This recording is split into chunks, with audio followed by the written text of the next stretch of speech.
Alright guys, how are we doing?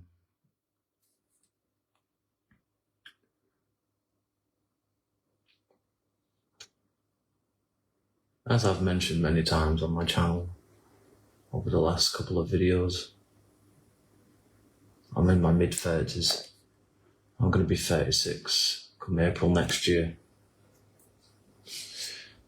And, you know, as I'm getting older, there's the general kind of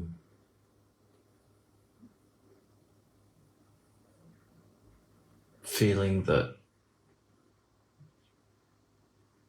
you know, I'm kind of no longer seen anymore in this world.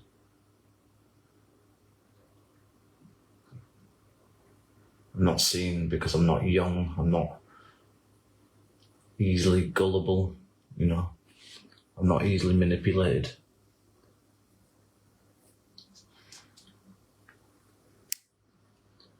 I'm not naive anymore. I've got some life experience behind me. I've got some wisdom, I've got some maturity.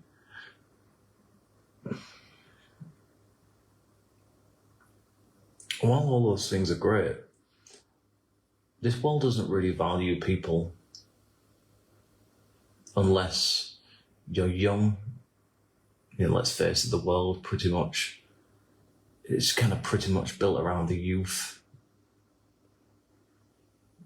While it's certainly useful to have experience and maturity and skills and overall life experience, you know, I can't help but think really that this world is primarily built for young people.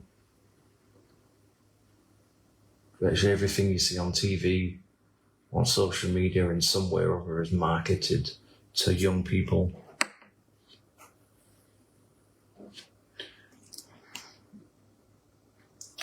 You know, technology, social media, AI, humanoids, robotics,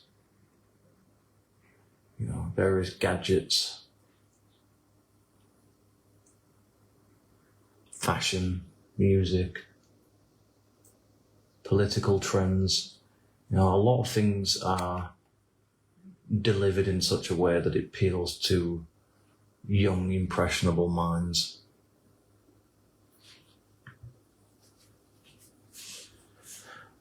And that's because young people are more easy to persuade. You know, really, if it wasn't for the youth, the internet would have never become what it has.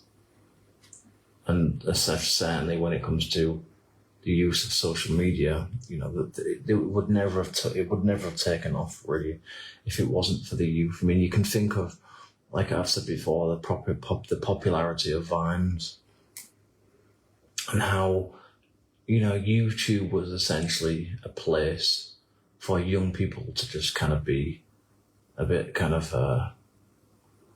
it was essentially an entertainment, kind of a silly entertainment channel really at one time. It was very, very non-serious.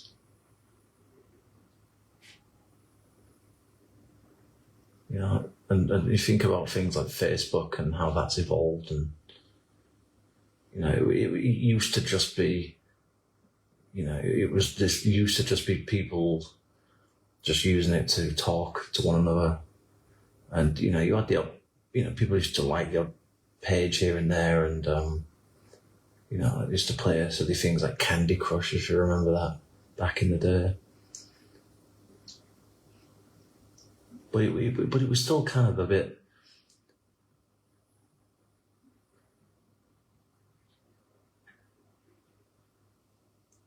just kind of innocent, I suppose. It was more, social media was more innocent back then, in the early 2010s. Late noughties, early 2010s. And somewhere into the mid-2000s, the 2010s, I think, you know, a lot of media giants started to jump on board with the social media movement. And I think things started to become a lot more political and there was a lot more serious stuff on Facebook and YouTube. There was a lot more trends happening on YouTube.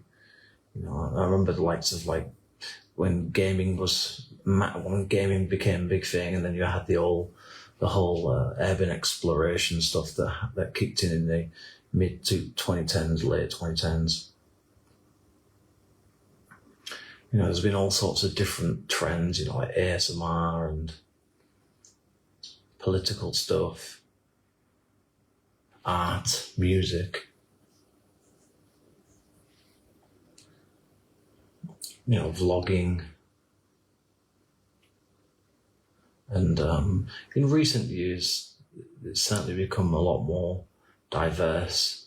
I'd certainly say since the pandemic, that YouTube's really exploded, and it's become, I suppose in many ways, it's become more of an educational platform now in certain ways than it used to be.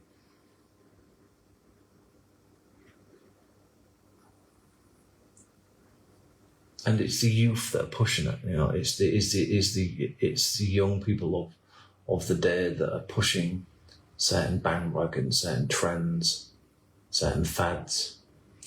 And I suppose in recent decades, that's kind of been the case just about in every area of society, really.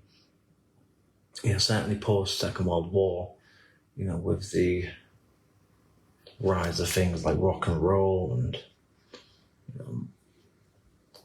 punk, electronic music. Sorry about the dog in the background there. And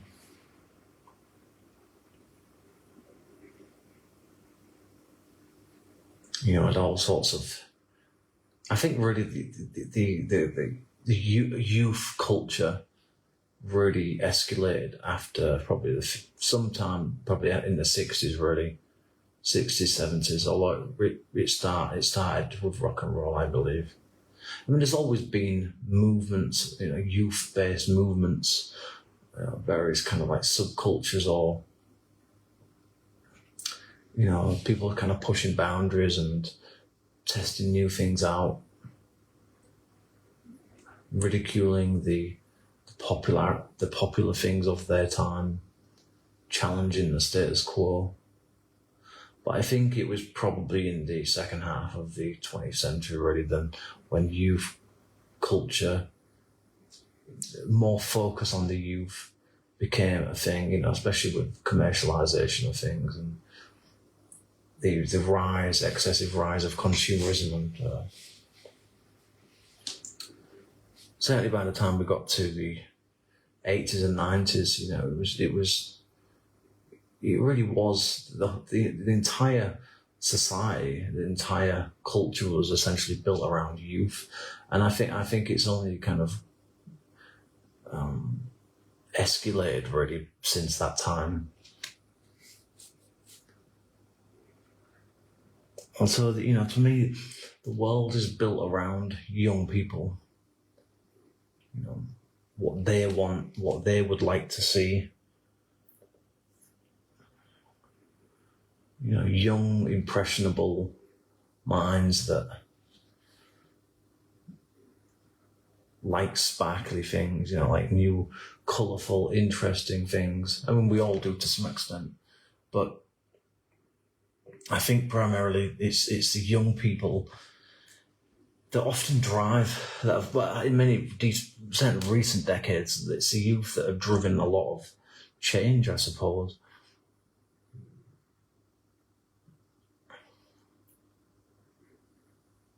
Certainly when it comes to things like technology and the internet, fashion, music, art. But yet, interestingly, when it comes to things like politics, it's still kind of mostly a kind of middle-aged, kind of middle-class, kind of dominated arena, really.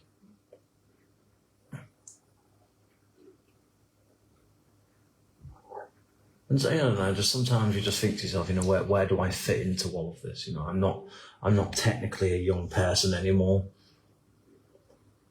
And while I've kind of come to terms with that, it does make you kind of feel a bit old sometimes, you know, like you think to yourself, you know, am I completely past it now? Do I have anything to offer? Do I have anything to give?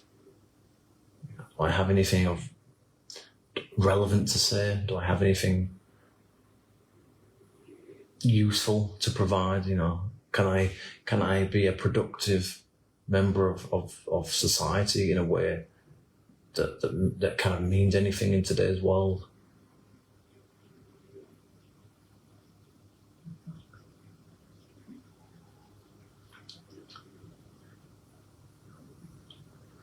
You know, weirdly enough, that if I'm honest, I don't think I would want to be young now. I'm glad that I became an adult in the early to mid 2010s, and sort of came of age, or what do I call it, just as the pandemic was starting.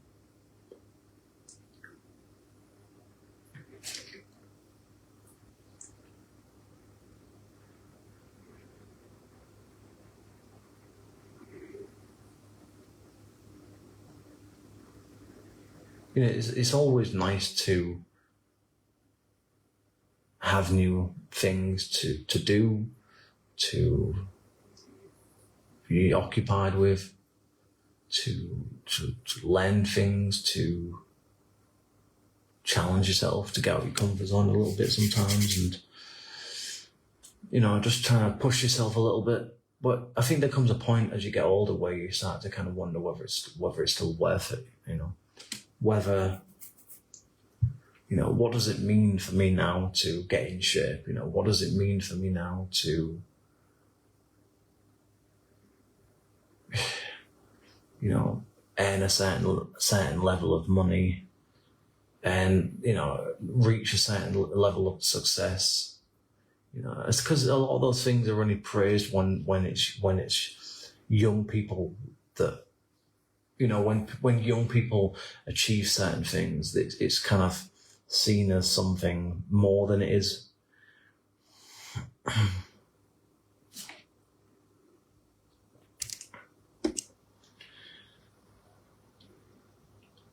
When you're my age or older, you know, it doesn't really matter if you get in shape, if you're in your 30s or 40s, you know, it's almost expected of you, but it's like, it's seen as something, you know, it's like the things that we kind of like respect in people, we only seem to kind of respect them under certain conditions, you know. It's like if someone, you know, there's all this kind of thing of like people over a certain age, like, it's, you know, there should be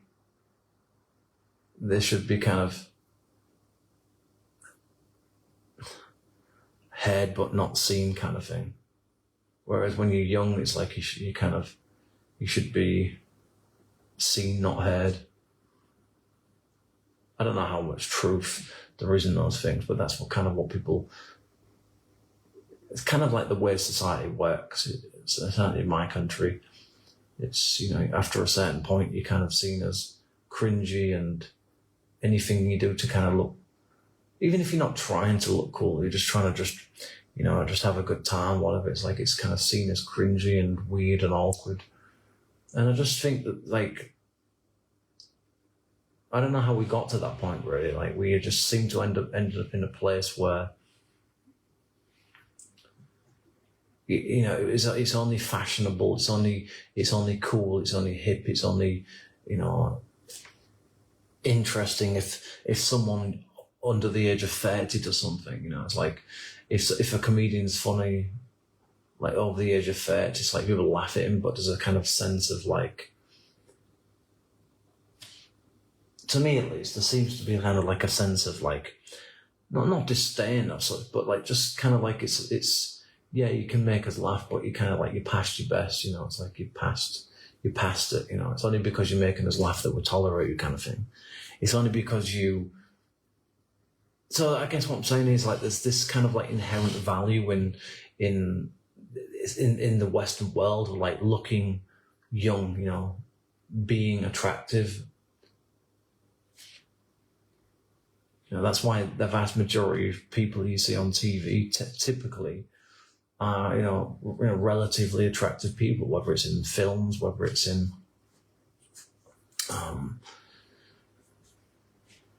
whatever, drama shows, whatever it is, it's like just typically most of those people are usually, attractive to some extent. It tends to be more catered towards youth or youthfulness. Even if it's not young people, there's an element of, I think we're obsessed with it. We almost have this fetishism of youthfulness in the West. We're so obsessed with it. So much of the way that advertising works is so clearly biased. So clearly aimed at impressing the youth, getting the youth on board with the next thing. And you see on YouTube as well, all these kind of like business, guru types that, are obviously trying to get young people to get on board with their, pyramid schemes or whatever scam it is they've got going on, and it's because they're more likely to gain followers, they're more likely to gain success with younger people than people over, I'd say, over 30, 35, 40. And you also kind of see that with the gym as well. Gyms are kind of like that in a way. They tend to be kind of built around those in the 20s, really. It's like someone that's over 30 going to the gym is kind of seen as like out of place. And that's kind of, I guess, in some ways how I feel about myself, but also the way that society seems to be very discriminatory towards those that are no longer in the youth, or what's deemed to be the best years of their life. Everything seems to be like, we tolerate you after a certain age. It's like we don't really like you that much. We don't really want you, but we tolerate you. Whereas when we're young, it's like we like you, we want you because you look good. You make us look good. And that's kind of why I think certain people, as they get older, tend to gravitate towards younger people, because they want to feel, well, first of all, obviously they want to feel younger, or it's because they want to be seen. They want to be part of something, And that's the thing, as you get older, you feel like you're missing out. You feel like you just feel like you're not with the crowd anymore. You're not one of the pack. You're seen as the kind of tag along type, What are you doing in this group? Like, you're kind of like cramping my style kind of thing. Like, I don't know, it's just kind of funny to me. It's interesting how the world operates.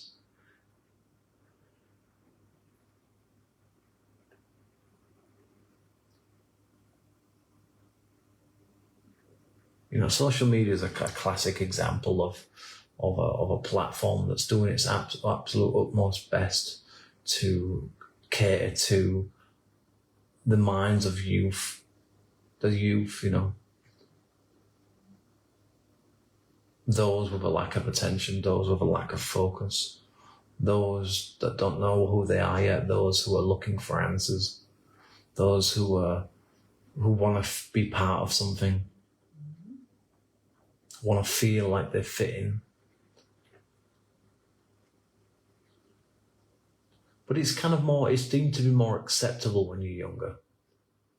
As you get older, there's this kind of feeling that it seems it's a bit more pathetic. It's like, especially from younger people, it's like, just grow up, will you? Just like, you're not one of us and you never will be. You're past your best. Pack it in, pack your bags and go on. There's a lot of like really like dark, horrible negativity, I think, in the world with regards to ageism. And there's a lot of it out there. There's so much ageism as well in the world of employment. You know, people get taken down left, right, and centre because of their age, or because they don't look the part, or they don't sound the part. You know, and you know, even when it comes to like sexuality and like being seen as still sexually active over a certain age, is kind of almost seem to be kind of cringy and weird, and like, oh, you know, you should know better at your age. You're over the hill, you know, you're on your way out, you know, you've had your youth. And it's like, well, yeah, that's true, I have had my youth, but that doesn't mean that I should just stop living. And that's the feeling I get sometimes. There's this sense that like society just doesn't care about you after, say, 35, 40. Doesn't give a fuck anymore. It's like, you're on your own, good luck, no one really cares. You've had your time, you know, good luck, God bless, you know. And you know, when you think about the way that we treat our elderly in the Western world, typically anyway, where after a certain age we bung people into care homes, you know, for the last 5-10 years or whatever it is of their lives, because we don't want the burden, we don't want the responsibility, we don't want to deal with it. You know, there's a sense that in the Western world we don't like confronting age. We're so obsessed with looking young, feeling young, wearing clothes that make us look younger.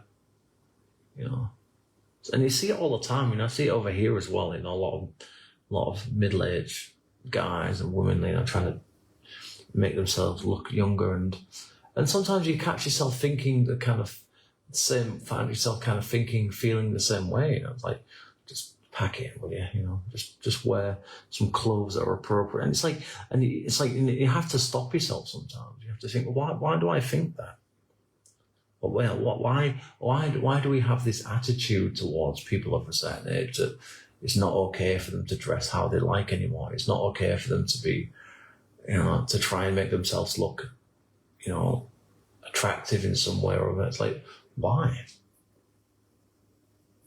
Well, why is it okay? Why is it only okay for when it's those in their early to mid-20s? You know, why is it okay for them to do certain things, but yet when you're over a certain age, it's like it's deemed to be inappropriate? You know.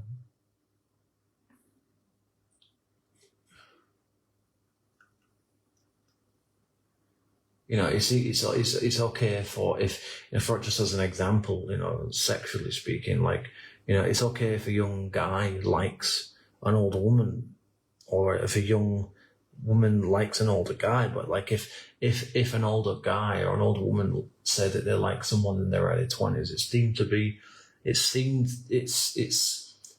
to be inappropriate. It's deemed to be wrong in some sense. You know,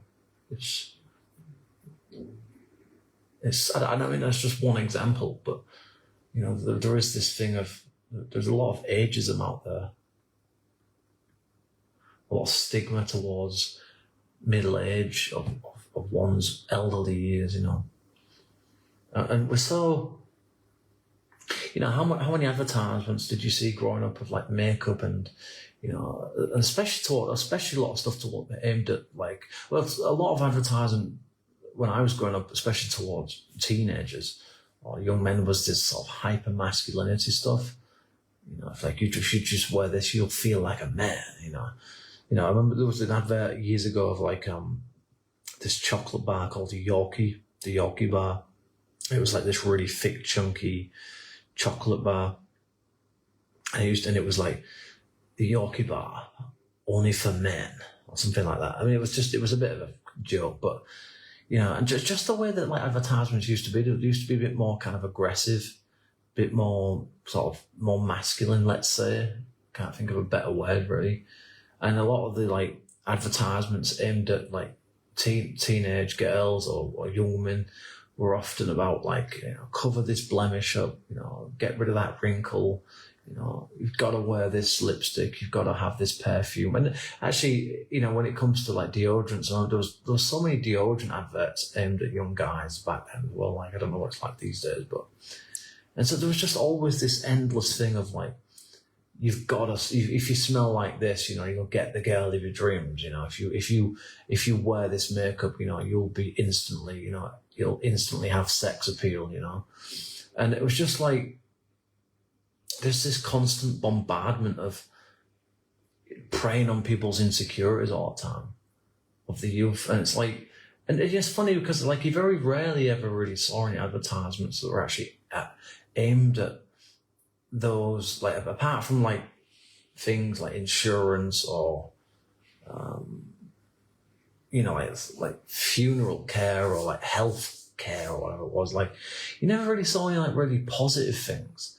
You know, it was always like, you know, oh, you've got to get this checked out. You know, if you have these symptoms, go and get it. It was always like this health scare stuff. It was always about like funerals and like insurance and loans and all this kind of stuff. It was never like, you know, I don't know, it was always negative stuff. I never really saw any really like truly like positive advertisements for people over a certain age. Looking back on it in hindsight now, I can't think of really any. There probably were some, but most of the advertisements were aimed at the youth, you know, trying to get them to buy something, you know, getting them to, you know, and especially when it came to things like, you know, like snacks and, you know, soda or whatever it was, ice cream, chocolate. You know, it was all, and one thing I'd also noticed was like this hypersexualization of like advertisements as well. Everything always had a kind of like sexual undertone to it in a way. You know, it was always like this kind of like things were done in a sexually suggestive manner. You know, it was just kind of strange to me how it all worked back then and how they kind of got away with it. You know, I don't know if anybody remembers that Smash Hits magazine. I don't know if it's still around now. I doubt it, but you know, that was again very. Even the music back then mostly appealed to the youth. You know, it's like, you know, like you can think of things like S Club 7, Spice Girls, all that kind of stuff, all the boy bands, all the girl bands. You know, it was primarily teenage pop. You know, the 90s was essentially predominantly a teenage pop era, really. You know, even into the 2000s, I would say. You know, a lot of these kind of like indie bands and sort of like grunge, you know, there's a lot of this stuff that was aimed at, you know, a lot of that early 2000s stuff was primarily about like sexual, you know, just hypersexualization of men and women.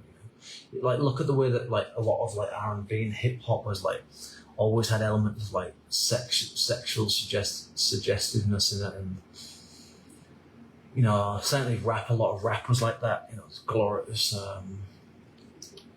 objectification of women all the time. I mean, I've mentioned this stuff in I think in other videos, but yeah, I don't know. It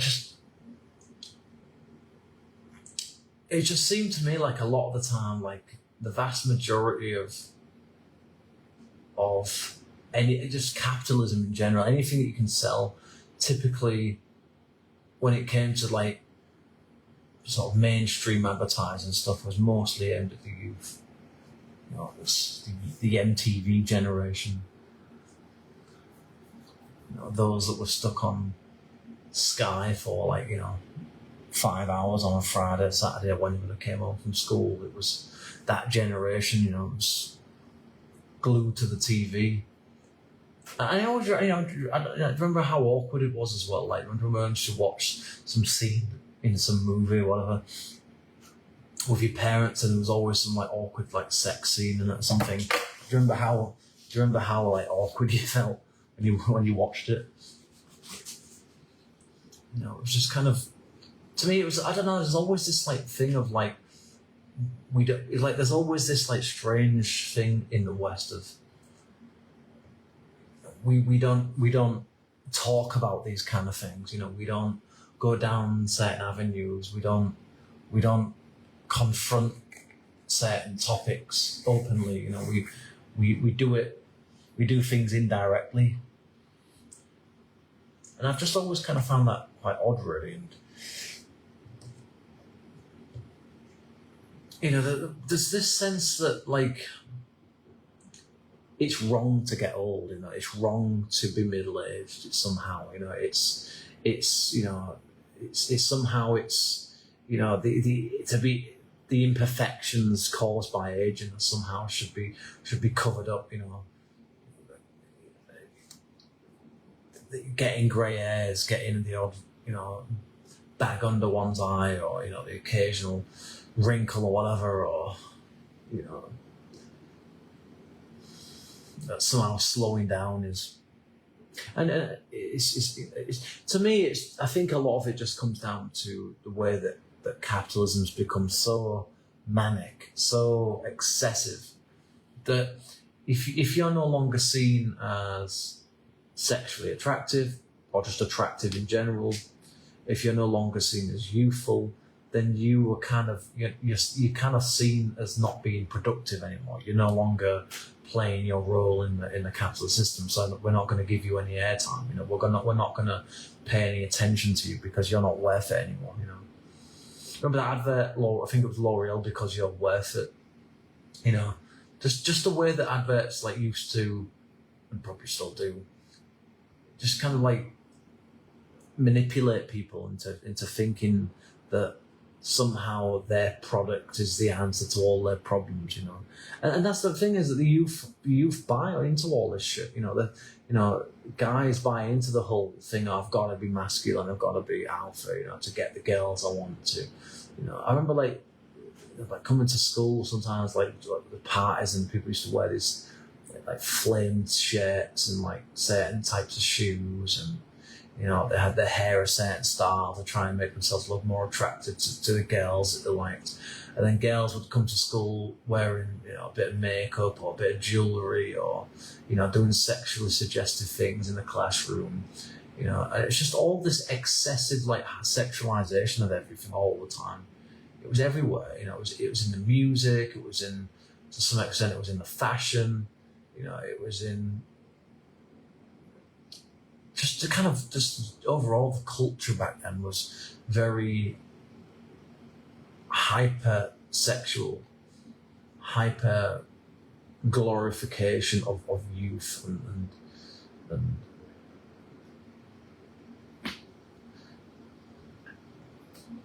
I don't know. It's I think ultimately it's just because it's like there's this thing of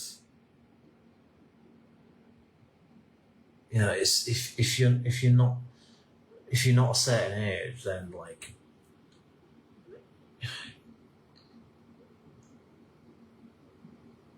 the world's not about you anymore. It's not about you. You had your youth, you had your time. It's not about you anymore. You don't deserve the attention anymore, because you don't look young anymore. You don't have that perfect skin tone. You don't have that perfect. You don't have the signs of a youthful person. So somehow your value, you're somehow seen as being less than, your value goes down after a certain age. Even though you've got experience, you might not look as good as you did, but you might be still, sexually active. Just I don't make this whole thing about sex, but let's face it. I think a lot of it does come down to that. It's your value based on your attractiveness. How. The more attractive you are, the more value you have. Certainly as a woman, and as far as men are concerned, young men, if you're both successful and attractive, then you've got it. So it's like it's always. I always found it to be this thing of pushing people towards their value, their self-worth, their value being primarily based upon how good they look or not. How much attention you can get or not. Because let's face it, how many people get modelling jobs because of their looks? They secure them purely because of their looks. It's like the more attractive or more handsome or beautiful you are, the more likely you are to secure a job like that, the more likely you are to secure a job in pornography or in a movie or in a TV show. That's just a reality of it. It might not be pleasant to accept, but that's just how it works. It seems to me anyway. It's not just about talent and skill and creativity and intellect. I'm sure of course those things do matter, but I think I believe a lot of people get jobs because of the way they look and they sound, and how malleable that person might be, and how that person's looks can be manipulated or can be used in some way. It's there are certainly I'm not sitting here saying that there aren't good-looking people in the 40s and 50s. There are, but I think the world doesn't seem to care about those people as much. It just seems to be like once you get, as a man, once you're, I suppose in some ways you might say that a man's worth goes a little bit as you get older, because I think maybe in some ways men age a bit, maybe in some ways a bit more, what do you call it, like refined maybe, perhaps. Now some people find older men to be more attractive than younger men. There are always differences of what, obviously it's all subjective and that, and some might say the same thing for women. Some women look better when they're older than they're younger. But I think on average, I would say that for the vast majority of men, most people look their best, I would say, in their 20s and 30s. That's just my opinion. Yeah, some people look a bit better in their 40s than others, but I'd say mostly, once you're really past 35, so certainly past 40, your looks are going to dramatically go down after that, gradually. That's just life. Age takes its toll, and unless you've got a lot of money, there's not a lot you can do about it. You can dye your hair, you can, if you've got the money, go and get some Botox or plastic surgery, whatever.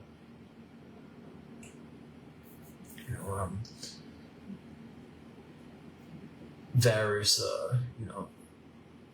facial changes, I guess, over time, if you've got millions of dollars to spare. But ultimately, you end up, if you're not careful, you end up looking at like how Madonna looks these days. So I would say that I just think in the end, I think you should just try and grow old gracefully if you can, unless you really do start to become really like ugly or something. But again, it all depends on how much money you have.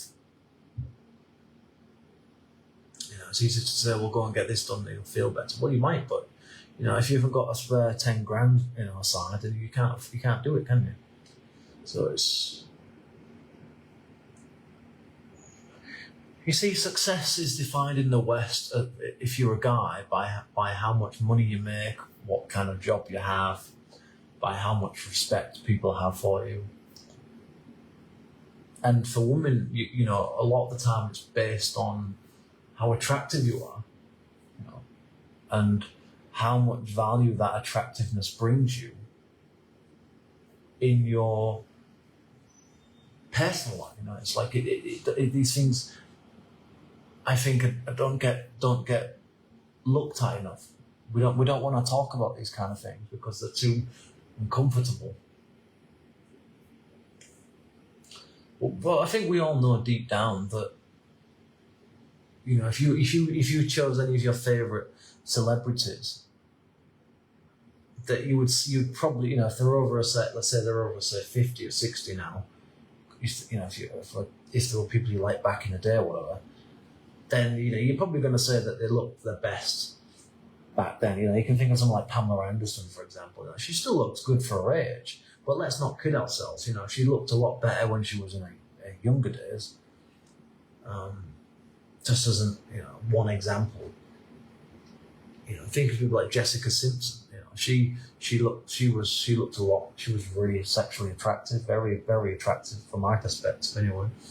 Back in the day, I remember I used to have a magazine, and I think she was like one of my first like celebrity crushes, probably. Britney Spears, she doesn't look too bad considering that she's, an older woman now, but she, let's not kid ourselves here. She looked better when she was in her, very early to mid 20s. And I think, if most men were honest about it, they would say that most of the women they've ever found attractive, for the most part, were in their youth. And I think for women, they would probably say the same thing for the most part, unless that man has, if he's of an older age, as a certain degree of status or money attached to him, that these kind of looks don't really matter that much. You see, for women, looks are kind of like, they matter, but they don't. I think looks to women are kind of, they matter as far as like potentially dating somebody or, sexual appeal, but like as far as like potentially having a long-term relationship, I don't really think it necessarily matters so much if a guy gets a bit older, like looks a bit older. In some ways, some women are into that kind of thing. They like that, but usually only if like there's something to gain by staying with that person. Otherwise, you're just with someone that's getting older. It's like there's nothing to gain by sticking by that person, really.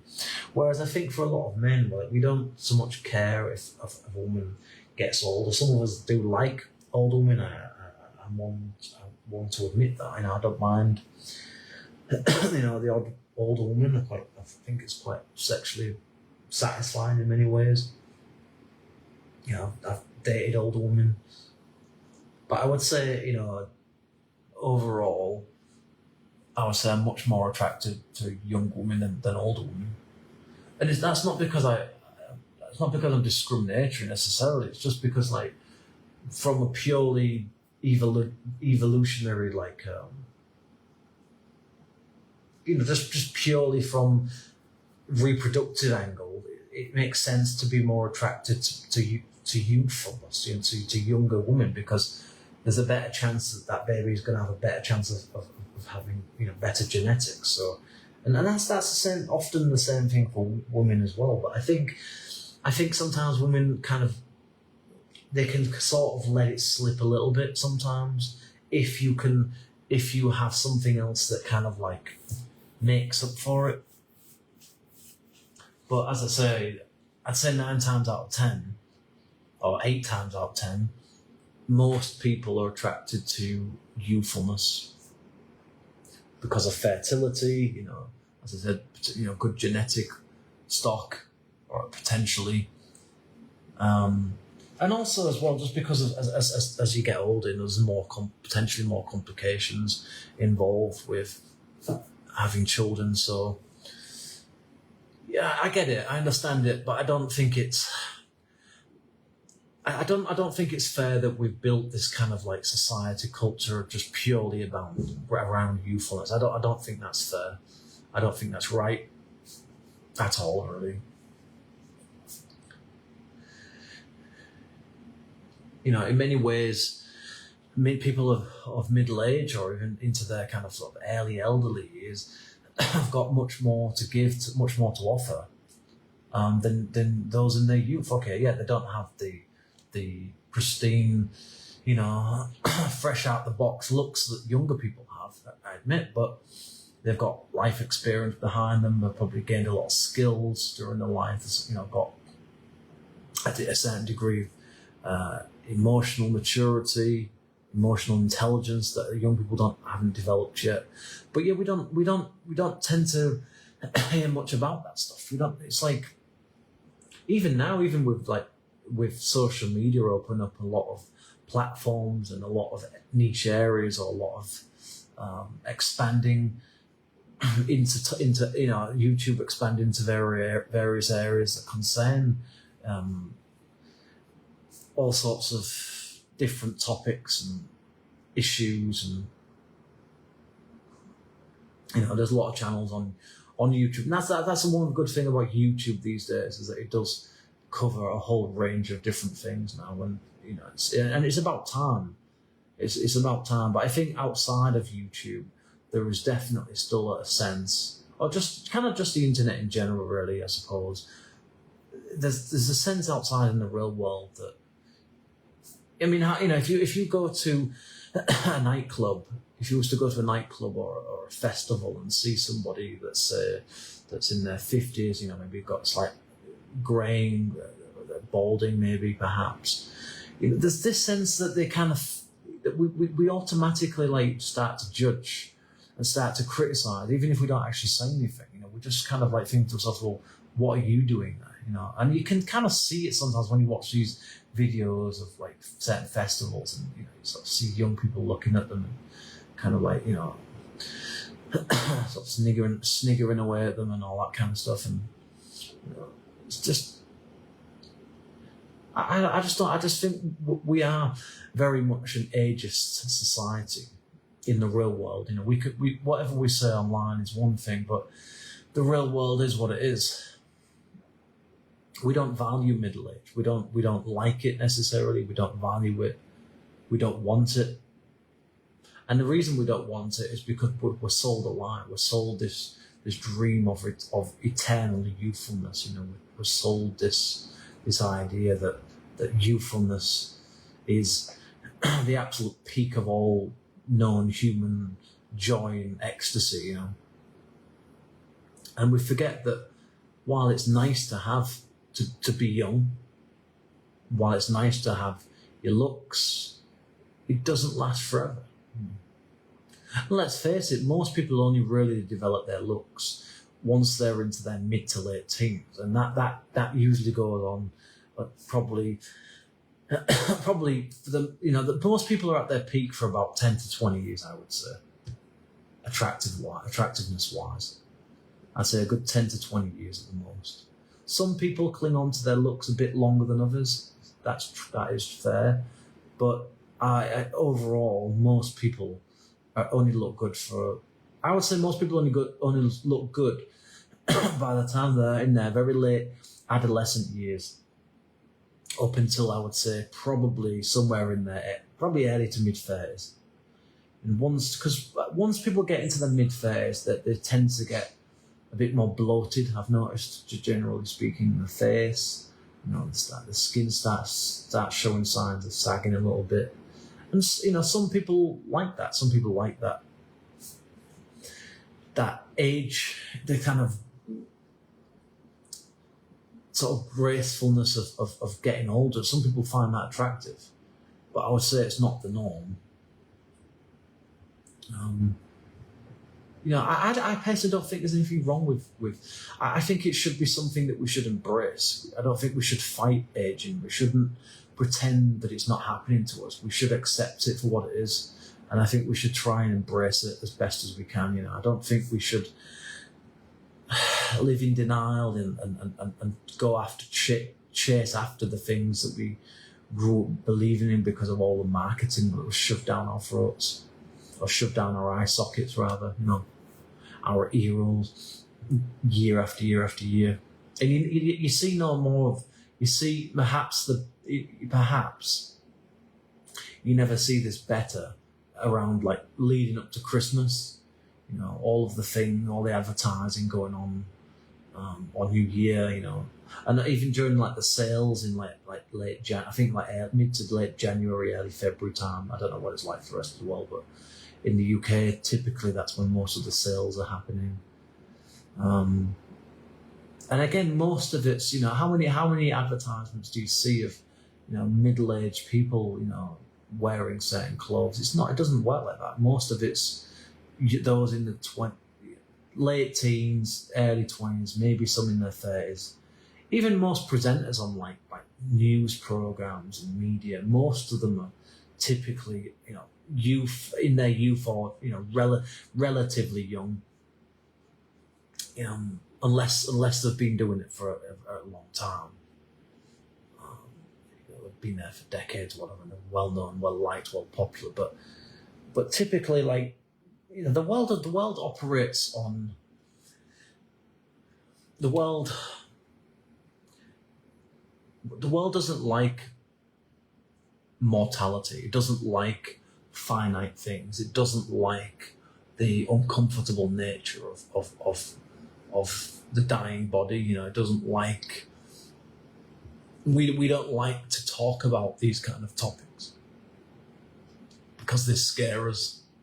We're frightened of aging. We're frightened of dying, and that's because we don't talk about it.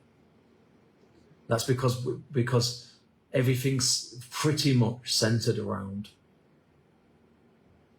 the potential of the youth. You know, their generation, their time. You know, you had your time in the 60s or the 70s or 80s or 90s or 90s, whatever. This is the era of the the 2020s kids or the 2020s teens. You know, there's this sense it's their world, you know, and it's like we I guess we kind of felt that when we were young. It's our world, it's our time, and as you get older, you realise that actually no, it wasn't your time. It was everyone's time.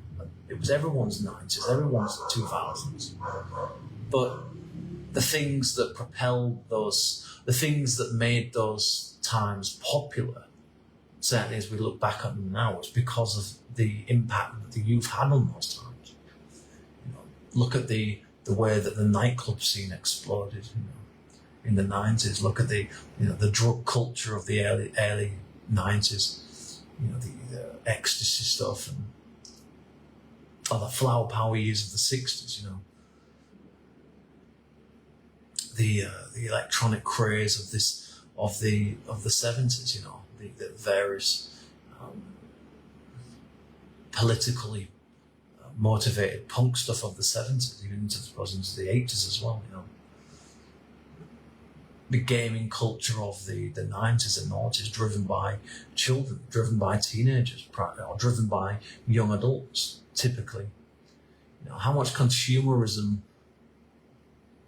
was primarily done by those, let's say, within their 20s or 30s, during the late 90s or the early 2000s when there was that massive economic boom.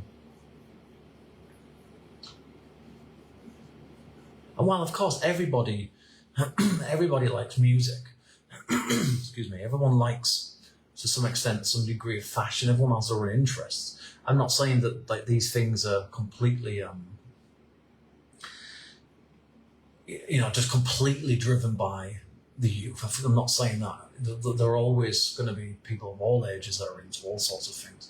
But I'm just saying that, like, I would say that the driving force behind most of these things was the youth. Sorry, I'm just going to have a drink of water.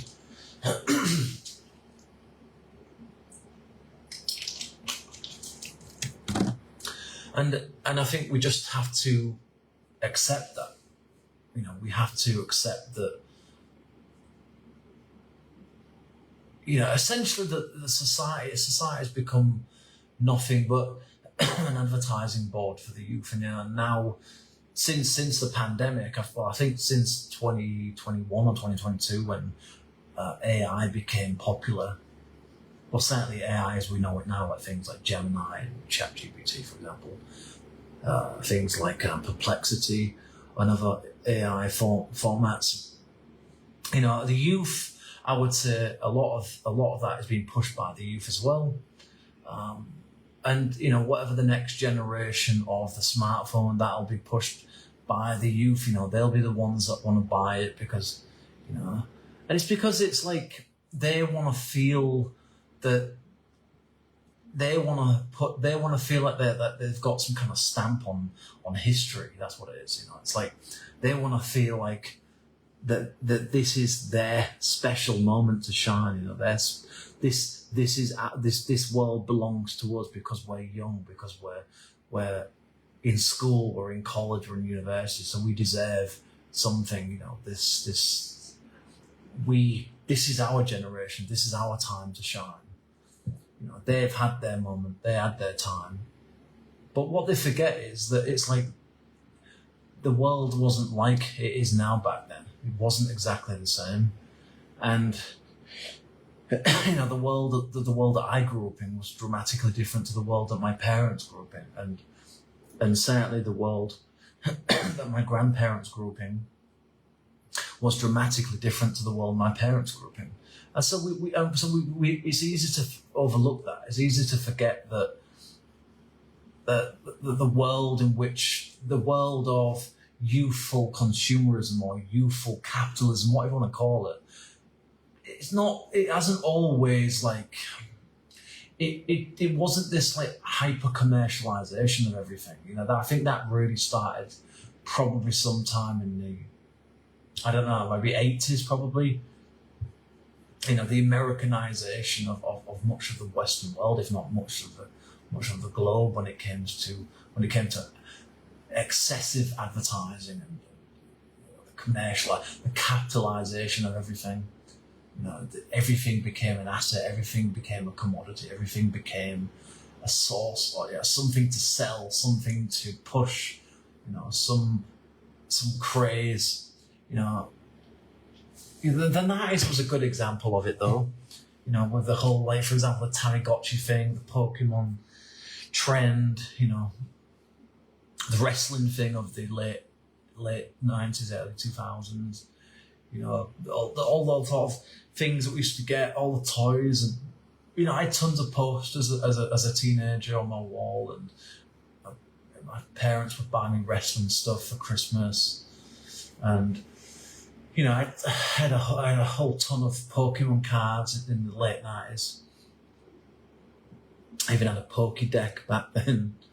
And so, we all bought into it. We all bought into these crazes, that were aimed primarily at the youth of that time, And it's, in some ways it's certainly changed, but in some ways it hasn't. It's just that the mediums have changed. Now it's more about pushing social media, pushing AI, pushing humanoid technology.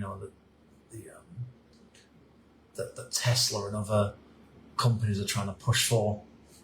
Like that, basically home-based, AI, humanoid robotic systems and aids and agents or whatever. That's the world we're moving towards. And again, the youth will buy into it. There'll come a point where, most friends will be hanging out with their robots. They'll bring them out. They'll be like hanging out with a pet. Except this one can speak and do things, and it'll be a very bizarre thing to see. But that's where we're heading towards. We are within, I would say, 20 years, probably. That's my best guess. Could be longer. I think probably about 20, 30 years, but let's just say 20 years. You will just see kids with robots. You'll see them hanging out with their robots. If it's not in their own backyard or down their street or, in a park or whatever it is, and that'll be the norm. That'll be the norm. And again, at that time, I'll be I'll be heading toward my 60s, and I'll be seen as an old fart. I mean, technically, to some people, I already am. I already am an old fart. I'm 35.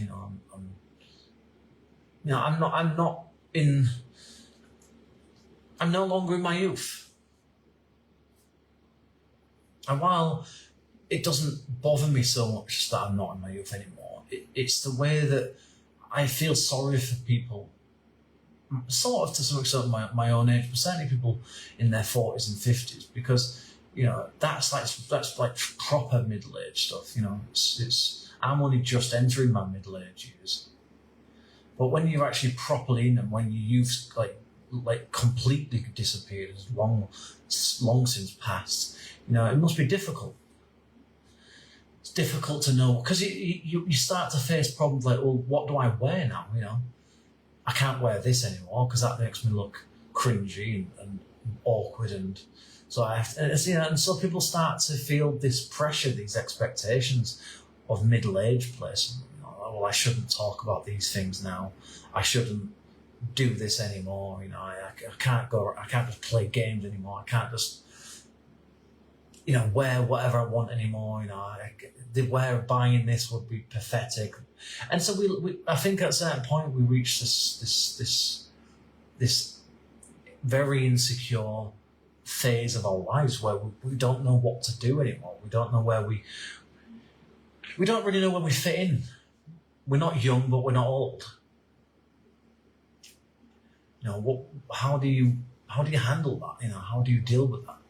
Because again, there's no book about this stuff really.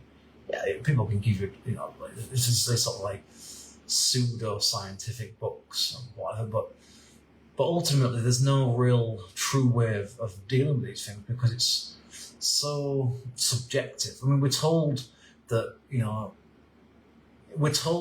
to be young is to be at the peak of your life. Like how many times do we get told as kids, like, these are the best days of your life. You'll look back at these days when you get older. It's like, I mean, in some ways, my childhood, my teenage years were certainly good years, but I can't sit here and say they were the absolute best times.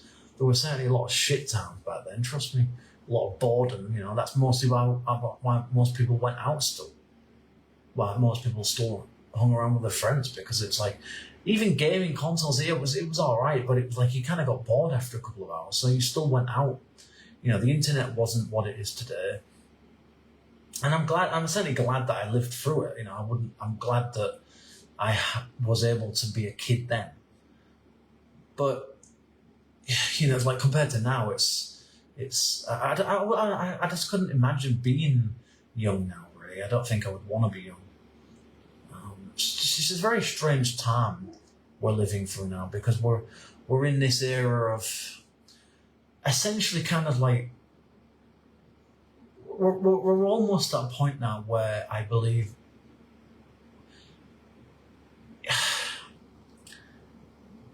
we're kind of almost heading towards a form of immortality, really.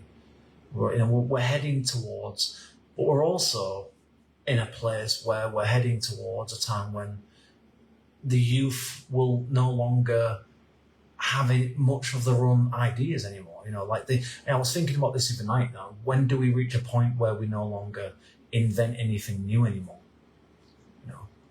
Because once AI develops super intelligence, that's it. It's pretty much over.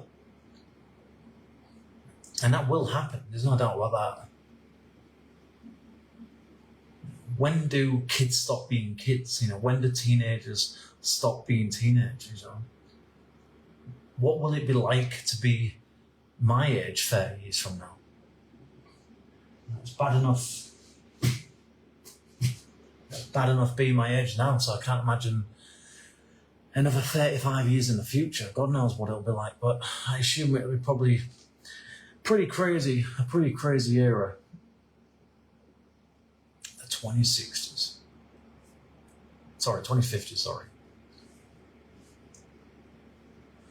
The 2050s, I can't even imagine it. 2055. It's a pretty crazy thing to think about. I can still remember writing 2002 down in my book, 2003 in my book at school, and here we are now in 2025, and it's just unbelievable how quickly the time's gone by, and just how much I've changed, how much of the world has changed, and it's hard to accept sometimes, if I'm honest with you. It's hard to grapple with the fact that I'm not in my 20s anymore. I don't necessarily miss. It's not so much like I miss them, but I don't know whether I miss my 20s, but I like certain aspects about being my age now, but sometimes you do miss certain elements of it. I certainly miss my childhood. I certainly miss my teenage years when I had a lot more energy. And that's why the world is catered towards us, because the world is about productivity, about energy and enthusiasm, and passion, and potential. And once you're over a certain age, it's like you're seen as someone that should just be put on the shelf. It's like you're that toy that you had, that you remember buying years ago, and you remember how excited you were about it, and then one day it started to get a bit faded in colour, and it started to get a bit old, and it started to get a bit cranky because mechanisms that, if it was a battery operated thing, started to get a bit knackered, and that's what it's like, I suppose. That's how you're seen anyway. You're seen as this moody, unstable, irritable person, and that's sometimes, in some ways that's true, but that's because of life, the way that life's happened. The fact that you've had to tolerate a lot of shit, but that doesn't mean that you don't have anything left. And that's the thing that bothers me, is like you get that you just feel like you might as well just not be alive anymore. As you get older, things just start to change, and the people that you once had around you, that all disappears, and you move somewhere else. You have to be responsible. You have to make difficult choices in life. And the young people mostly don't recognise that. They don't have to live that. They're still young and naive and being silly and daft and playful, and that's how they should be. That's how it should be when you're young.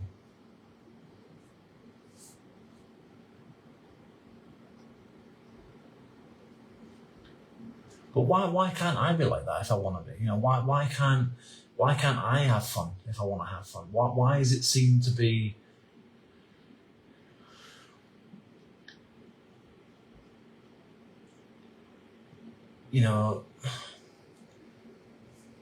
I don't know what else the word to use. Cringy. Why does it always seem to be cringy if I want to go and if I want to have a bit of fun every now and again, if I want to do something that I want to do, why am I being judged more than someone that's 25? Like, why?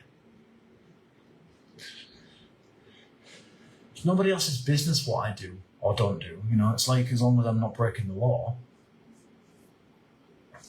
But like I said, there's these kind of like unspoken like rules of like social engagement, like of cultural engagement that only those of a specified age range should be allowed to fully enjoy without judgment and criticism. But yet, once you reach, once you're over that, whatever that range is, whether it's 30, 35, suddenly, that's it. You're automatically entered into your fucking pathetic pool. You should know better pool. It's like you should be at home. I don't know, writing your will or something.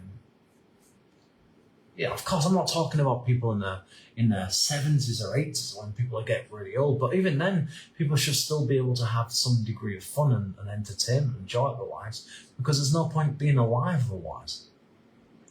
That's what bothers me about the way that the Western world works, that suddenly over a certain age you're not supposed to have fun anymore.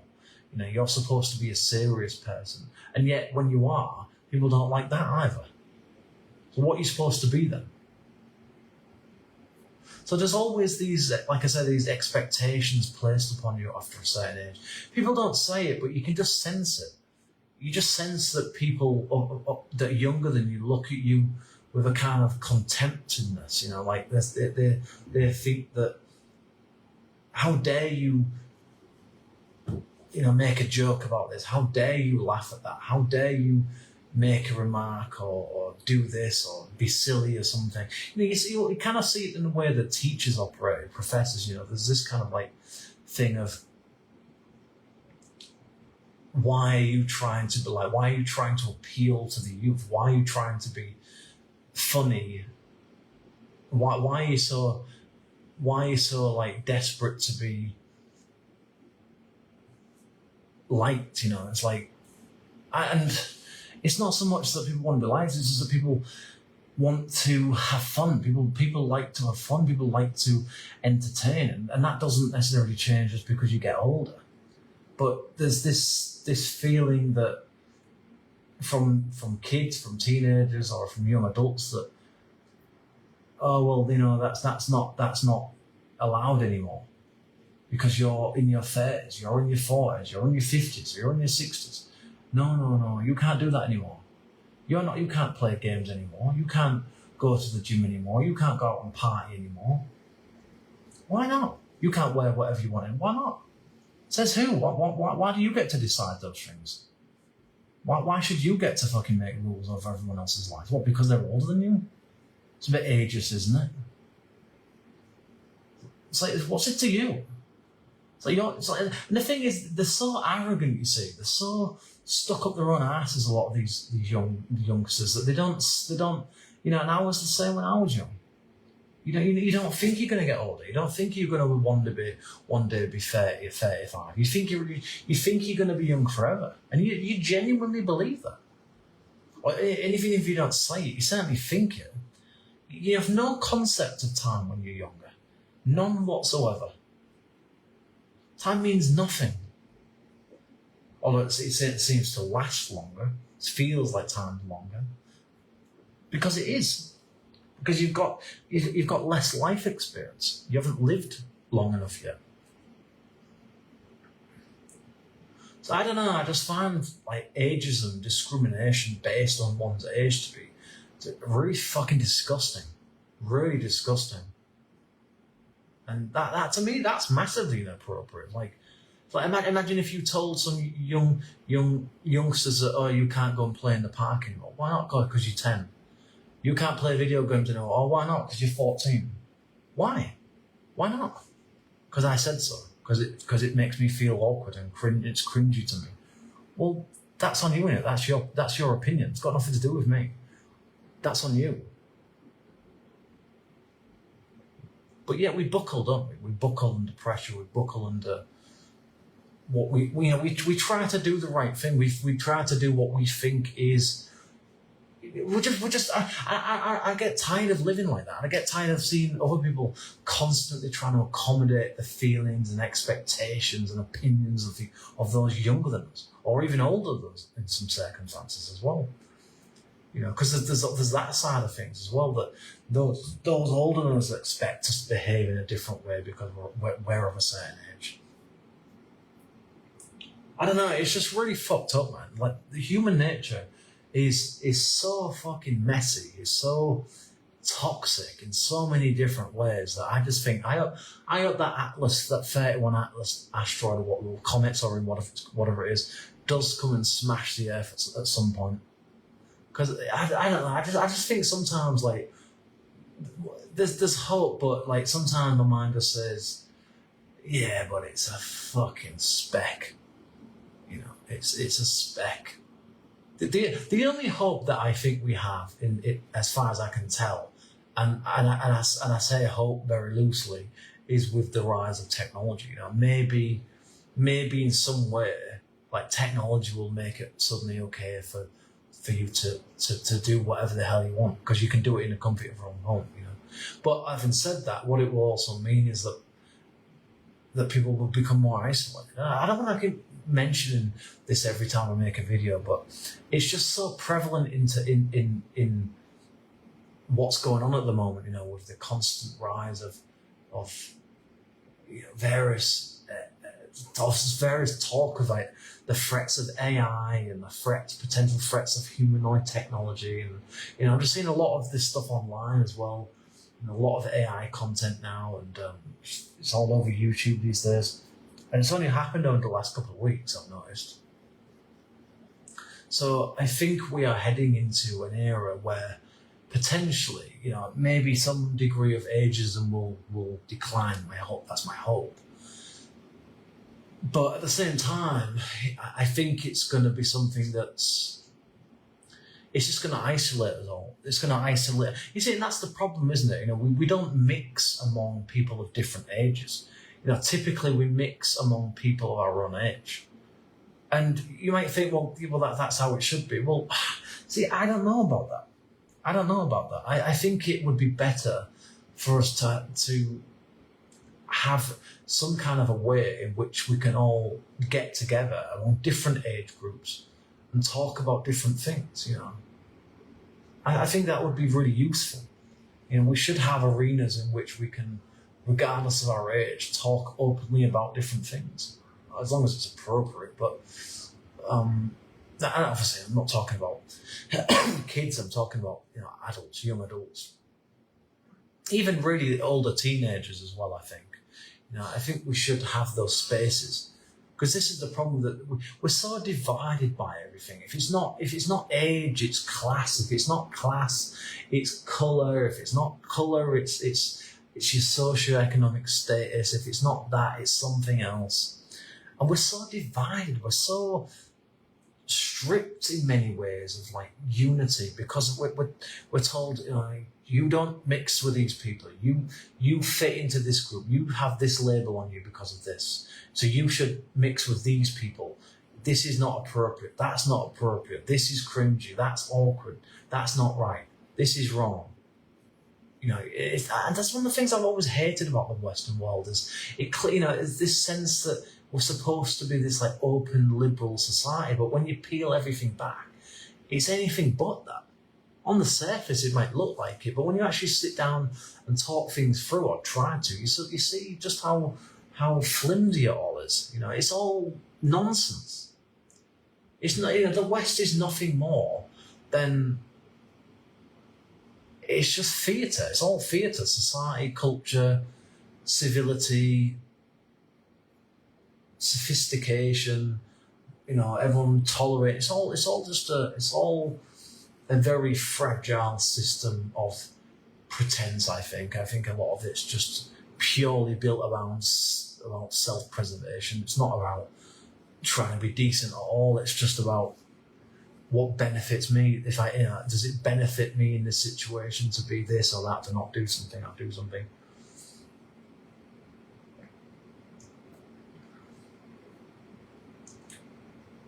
I don't know. I don't know. The world's fucking weird, man. It's a weird fucking place, and we are the weirdest fucking species on it. Like we make no sense whatsoever sometimes. Like we're so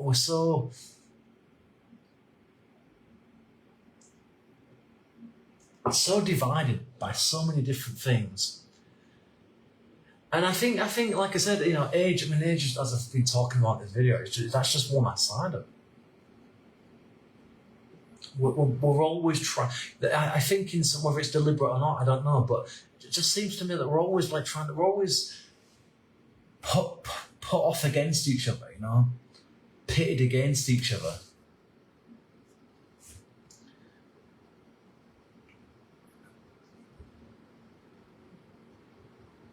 If it's not men against women, it's the youth versus the old. It's the poor versus the rich. It's one colour versus another. It's one group of a certain financial bracket against another. And it's one political system against the other. So it's always about division in the Western world. It's always about dividing people up into categories, into groups, into labels, into stereotypes. It's never about uniting people, is it? We notice that. It's never about trying to bring people together. It's always about you're either that side or this side. You're either that or this. You're either against us or with us, And so, sometimes I despise the West in certain ways because of it all. Because it tries to claim that it's somehow this moral superiority of everything, of fairness, this champion of fairness, this champion of ethics and morals and righteousness of the entire world, and it's not. It's far from it. As I've just laid out in the video, this is one of those areas where, again, you see that the world doesn't give a fuck about you after a certain age. And most people don't give a fuck about you after a certain age either. People only care when you're still young, or you're impressionable. People can convince you. People can persuade you. People can get you to believe in something, to support something. And if they can't, then they move on to the next one, the next person. That's why this world is operated by those over a certain age to people under a certain age. It's a world of endless gaslighting, of manipulation. That's all it is. You're not good enough, so you need this. Your life won't be perfect until you buy this product. You know, your house will be complete if you just buy this. You will feel younger if you just wear this t-shirt. You will feel better about your age if you just wear these clothes. You know, you'll fit in with these people if you do this or do that. There's never a sense of just being allowed to just be who you are, what you are. You've always got to fit in. You've always got to be flexible all the time. You've always got to be something that somebody else wants you to be. We don't like you. Why? Because you're in your 30s. Okay, fine. Okay, whatever. I don't like you. You're in your 20s. I don't give a fuck. But, you know, it's like you try, but in the end, you just come up against division. You come up against disagreeable people. You know, it's a society that's disagreeable. It's not looking for unification. It's not looking for people to come together and find commonalities, for shared things. You know, even though there might be a lot of differences, we don't do that in the West. We're always looking for differences. We're always looking for things that we align with, rather than things that unite us. You know, there's so much selfishness. There's so much egotism in the Western world. So much individuality. This sense that you know, the new God is the individual. You know, the new God is social media. The new God is to be youthful. Is to be pretty, young, attractive, sexually appealing, lustful. I don't know, man. I just sometimes I just don't. I don't know if I can get it all. Sometimes, honestly, I don't know. I don't know. I don't know. I wish I could make sense of it all, but I just can't. You know, the more you look into these kind of things, the more questions you have than answers. Really, you come up blank in the end. And this is one of the problems of having a philosophical mind, introspective mind, is you often don't come up with answers in the end. You just come up with conundrums, you know, dilemmas. You know, more challenges, more apathy than you do any kind of solutions.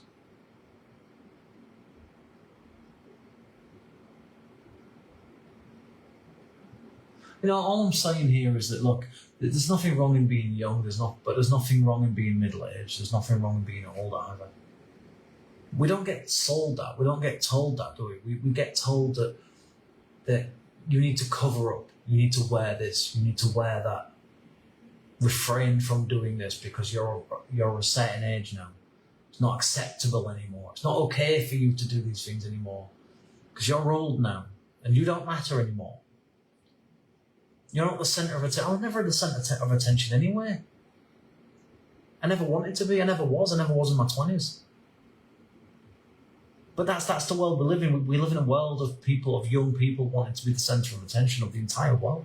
That they want the world to just be about them and nothing else. That it only matters to them. That the world is only for them and nobody else. It's not. It's fucking for everyone.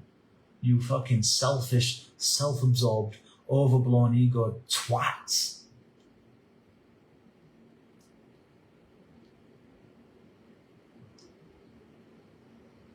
You see, the thing is, it's because of the way that capitalism works. You know, it works to sell shit, to gain profits, to get you on board with something or other, to get you engaged in something. And social media, the internet's not different to that. It's just, like I said before, it's digital capitalism. That's all social media is. That's all the internet is now.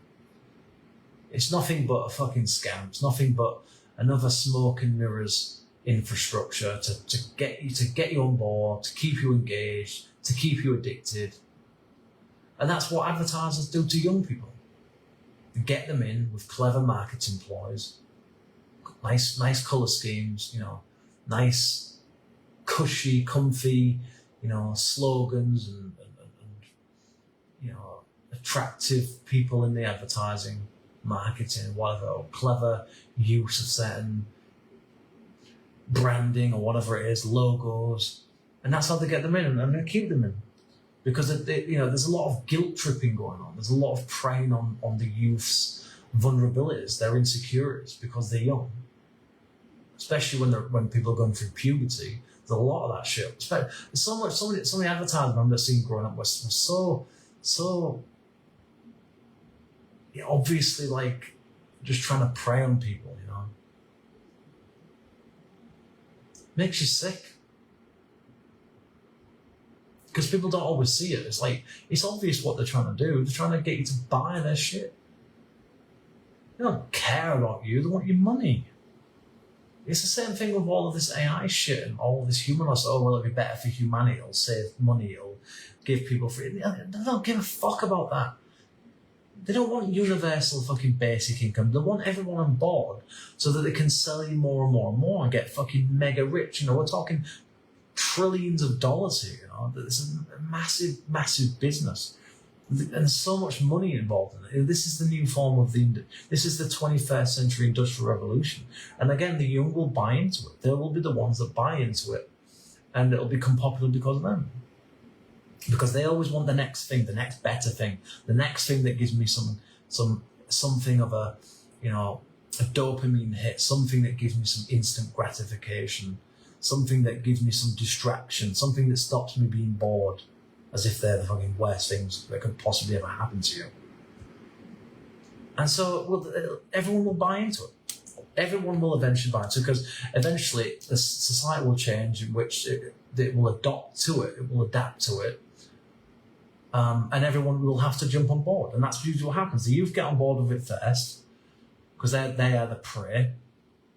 And then society changes, culture changes with it as well, and then everybody else will have to jump on board. Just as now, most places are becoming cashless. Most things now you have to use your phone to buy shit, to scan things. It's like that never used to be the case, but thanks to the explosion popularity of social media or of the smartphone, thanks to mostly the youth. Everyone else had to go on board with it. And that's the same thing that will happen over the coming decades. It'll be no different. Virtual reality, augmented reality, that will become a norm. And eventually, traditional environments will become obsolete. Education will be done primarily online. Most people will primarily meet through virtual reality as time goes on. And more people will just stay inside more. And the youth will, again, they will be the ones that dig their own graves. And that's what they don't realise. You see, this is why certain things aren't advertised to those of a certain age, because they see through it.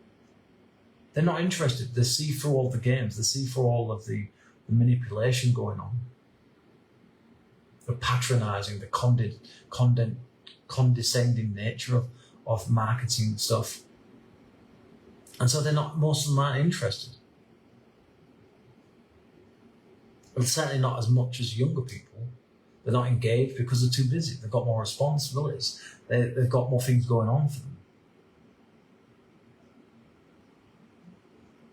That's just how it works. That's how it's okay. It's a bit of a simplification, I accept, but essentially that's how the world operates.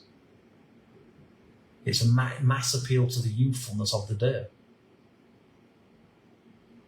Trick them into getting on board with certain things, to rake in the money.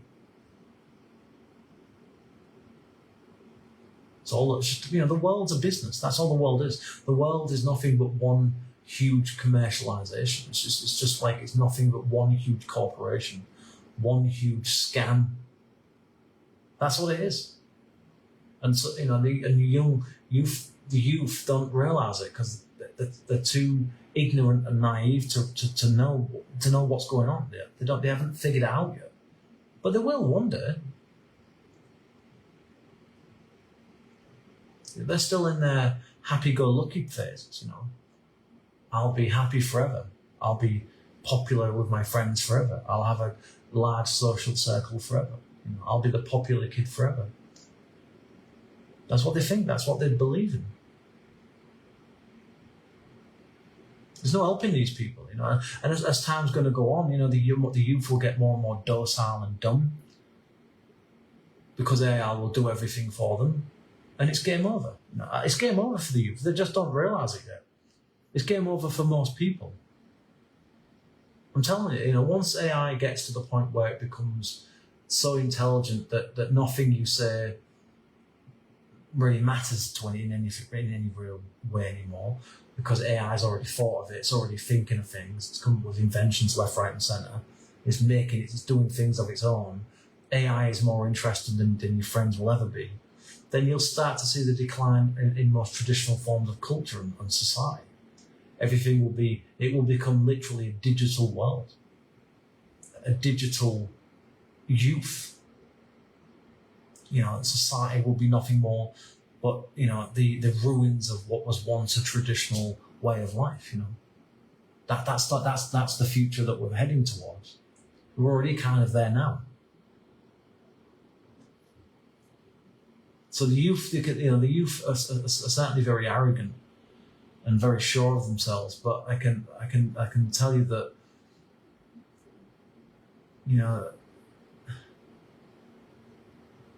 they're incredibly naive, incredibly stupid.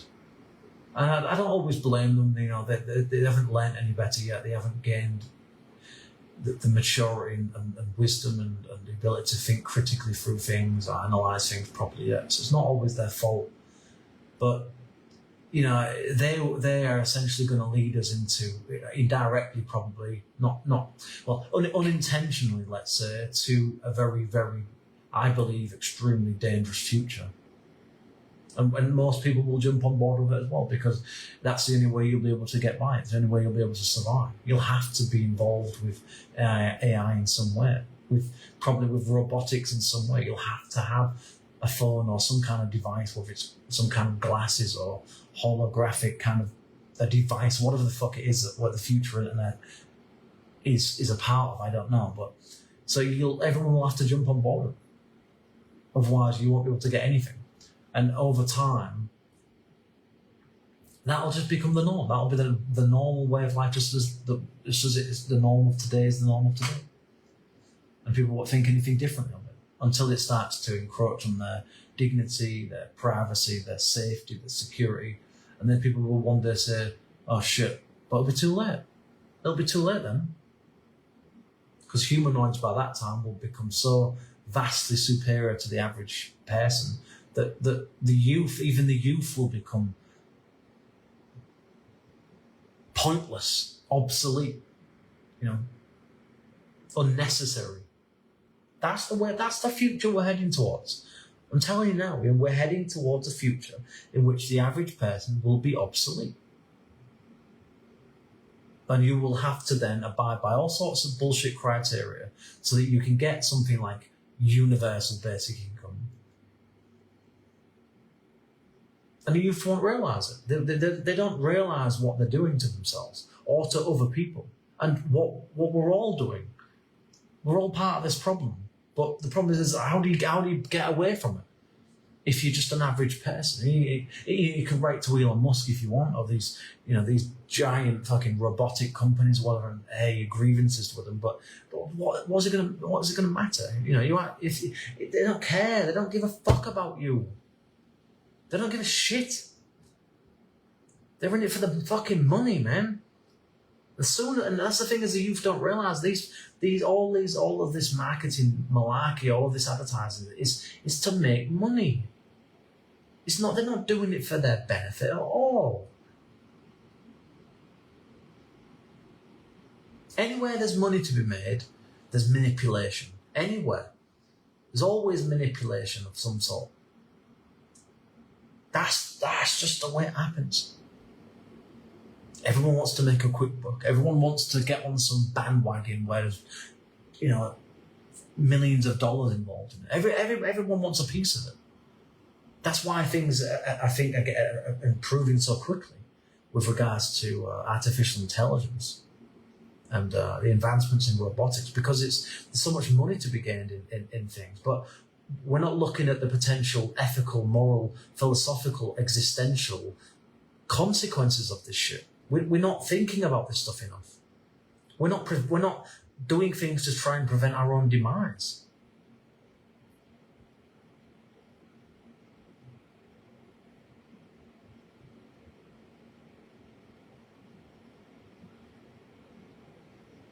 Youth need to really think about what they're doing, what they're sacrificing, and just how important those that are older than them, that have got more life experience, more wisdom, maybe more empathy, more emotional intelligence than they have, how they might feel towards them.